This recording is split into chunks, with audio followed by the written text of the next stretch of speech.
Most of you probably already know that we raised money from Zerodha. First while building Finshots and then once again while building Ditto, the insurance advisory platform. What you probably don't know is how we ended up doing it. And I know that this isn't the kind of videos we usually do since this channel primarily focuses on markets, personal finance and that kind of stuff. But I know that a lot of people watching this channel are also young folks who may aspire to build something on their own. Maybe not now, but sometime in the future. So I feel like my experience building a startup and raising a little bit of money from Zerodha will help others who may also want to go down the same path. And like always, please don't forget to leave a like and a comment and subscribe to this channel also, because I promise there are better videos coming your way. Anyway, before we get started with the video, I want to give you a bit of context of what I was doing before I decided to start up. So I was graduating with an MBA from IIM Ahmedabad in 2018 and I had decided to start something of my own with a couple of friends from college. At the time, I was taking a big risk because MBA is expensive. I had an education loan worth 20 lakhs I had to repay, and my only income came from a stipend that my college graciously offered because I qualified for an entrepreneurial fellowship. And while it was decent money, considering they were paying me about 40,000 rupees a month, it was still a very difficult place to be at, considering I had very little savings of my own and my EMIs were going to start soon. I knew I wasn't going to be left with a lot of money if I decided to do this. And this kind of explains why you see so few people try to start up right after graduating from B school. It's because at this age, most people are looking to settle down. They have massive education loans and they'll need money if they're looking to build a family. Starting up at this point may not be a very well thought out strategy. I saw multiple colleagues try to do this startup right after they get married. Some had support from their spouses and families, but in most cases, it was incredibly hard to do both things with little money in hand. So my advice for anybody starting up in college would be to do so either at 21 or 22 when you may have fewer obligations back home, or when you've built up some savings, because otherwise it gets hard to grind out a year or two before you may end up raising some money. Anyway, at the time I didn't think about all of this because my parents weren't dependent on my income and I wasn't planning on getting married either. So I just had to take care of myself and I didn't need a lot of money for that. So I graduated from college and decided to start up by building a content platform called Finception. The idea was to use content, build an audience, and in the future maybe figure out ways to make money. At the time, the idea was to actually build a stock broking platform, very similar to Zerodha, which I'm sure most people already know. But we realized we needed money to do it because the licensing and the upfront costs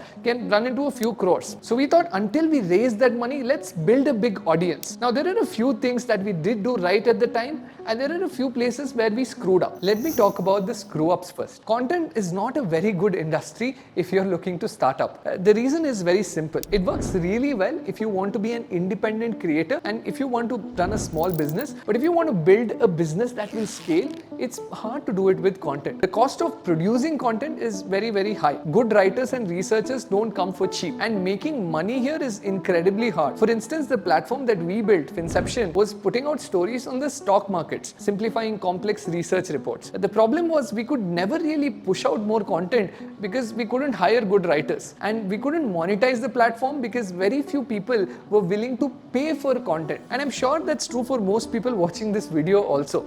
When was the last time you paid to read an article? It kind of explains why so many news and media organizations struggle. And it was no different for us. Although we were talking about stocks and not regular news, it was almost impossible for us to scale or make money even after doing this for an entire year. The second problem with content is that it's not a business most venture capital investors are looking to bet on.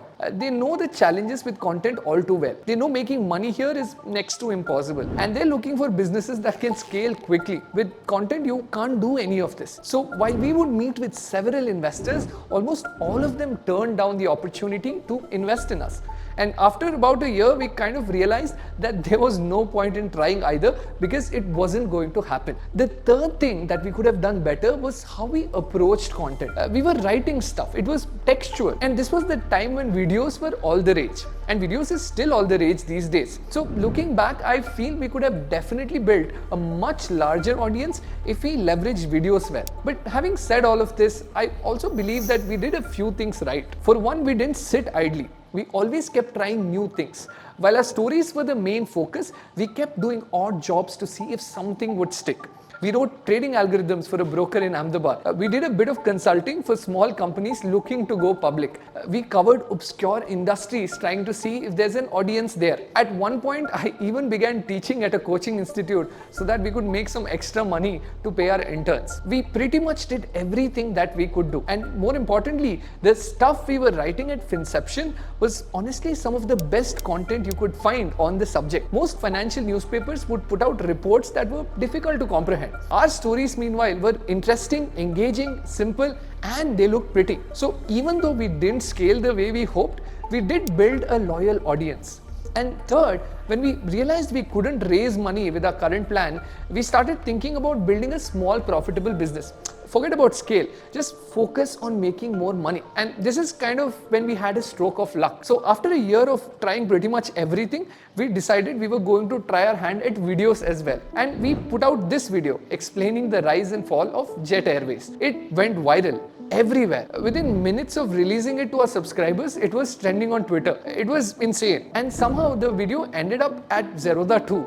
They saw the video and they noticed that there was a name at the end of the video, Finception. And they read our content and asked us if we wanted to come down to Bangalore to speak to the man himself, the founder of Zerodha, Nithin Kamath. Now, the reason why Nithin Kamath was interested in us wasn't because we were going to be the next unicorn. No, I think he even knew that we had no idea what we were doing for the most part, but he really liked the content that he had read.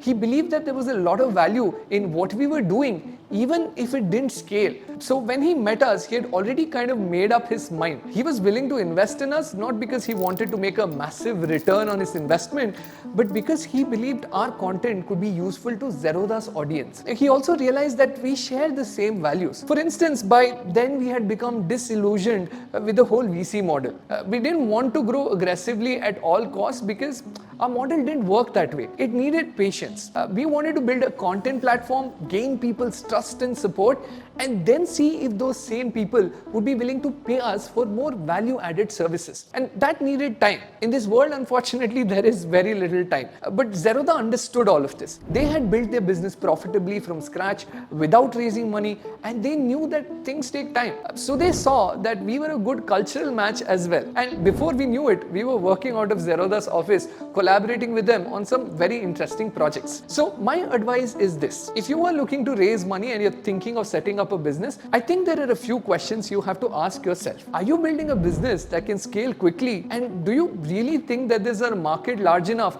for you to justify your valuation? If the answer is no, and the answer is usually no, you're better off building your company without raising ludicrous sums of money. It just adds needless pressure. Also, it's important to see what VCs can offer beyond money. Zerodha, for instance, told us that they would help our content reach millions of people. And you can't put a price on this kind of support. So looking back, I think we did very well to go with Zerodha. I mean, it's not like we had many offers on the table anyway, but the initial push helped us build Finshots, which I'm assuming most people know already. And we also knew by now what not to do.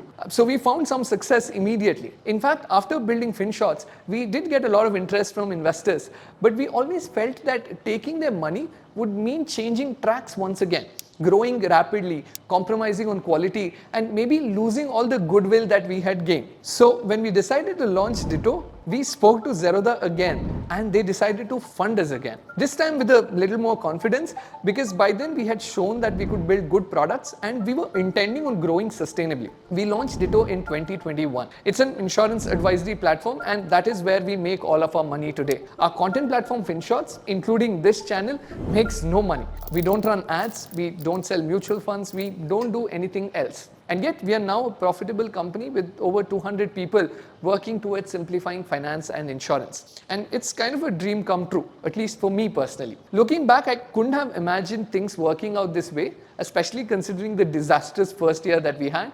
But here we are. So if I had to summarize this journey and explain 3 reasons why Zerodha invested in us, it would be this. Number 1, we always wanted to add as much value to our customers, even if it didn't make a lot of financial sense at first.